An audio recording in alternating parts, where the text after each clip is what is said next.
marchez dans mes voies, im bechukotai telechu, ve'et mitzvotai tishmeru, et que vous gardez mes commandements et que vous les pratiquez, alors tout ira bien pour vous. Mais si vous ne les respectez pas, si vous ne respectez pas mon alliance, alors les pires plaies et les pires malédictions vont s'abattre sur vous. Ainsi s'ouvre notre parasha Bechukotai. Et la question ici semble être de notre choix. Est-ce que nous préférons faire tout bien et avoir droit à la carotte, ou est-ce que nous allons nous laisser aller au mal et nous aurons le droit au bâton? Et cette paracha est assez violente sur cette question-là, car les bénédictions sont vraiment merveilleuses, mais les malédictions sont vraiment terribles. Alors parmi les bénédictions, juste avant d'aller plus loin, je voudrais juste mentionner celle qui me semble la plus douce, qui est Venatati Mishkani Betorechem, je résiderai au milieu de vous. Donc la récompense quand même est qu'on vive en harmonie, qu'on vive en harmonie avec notre Créateur. Si on fait tout bien, si on suit nos avis, comme on dit également dans le Talmud, Tzadik Be'emunato Yechye, le juste vivra dans la fidélité à ce à quoi il croit, alors les meilleures bénédictions seront pour nous.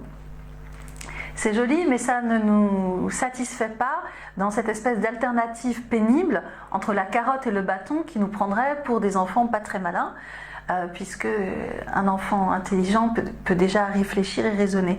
Et c'est ce que nous disent aussi pas mal d'autres sources juives, que ce soit les Pirkei Avot dans le chapitre 4, dans la deuxième Mishnah, qui nous disent « Srar mitzvah mitzvah ». La récompense pour un commandement, c'est l'occasion d'accomplir un autre commandement, et la punition quand on transgresse, c'est qu'on risque de transgresser davantage, qui est une vision qu'on comprend beaucoup mieux, qui est de dire j'imprime en moi le souvenir de mes actes, et donc de façon plus naturelle je continuerai dans la lignée que je me fixe, d'où l'importance de changer tout de suite. Et c'est ce que disent également d'autres sources, par exemple dans le Talmud babylonien, dans le traité Nazir, on dit qu'il faut absolument s'occuper de paroles de Torah et que le but c'est d'arriver à pratiquer de façon gratuite.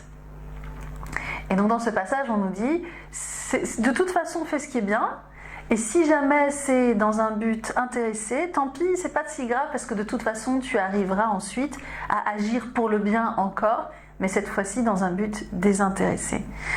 D'un autre côté, dans le Talmud Brachot, on nous dit quelque chose de plus difficile, qui est que si tu agis pour une récompense, alors il aurait même mieux valu que tu n'existes pas.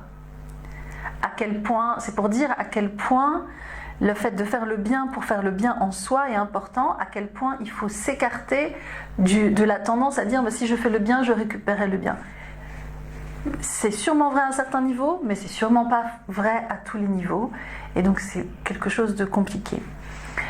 Et donc au total, ce qu'on nous dit, et en particulier Maïmonide dans les Hilchot Teshuvah, c'est qu'il faut pratiquer pour une seule raison, qui est l'amour de Dieu.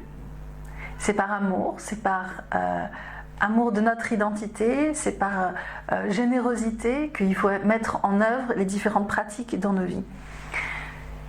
C'est pas la première fois que notre tradition nous propose une pensée paradoxale, où d'un côté il y a la Torah qui dit quelque chose et de l'autre côté les sages au fil du temps qui disent autre chose, où la Torah semble nous dire si tu fais le bien tu obtiendras le bien, et où les sages nous disent fais le bien pour lui-même, pour vivre dans une société meilleure et dans une société plus juste, indépendamment des conséquences.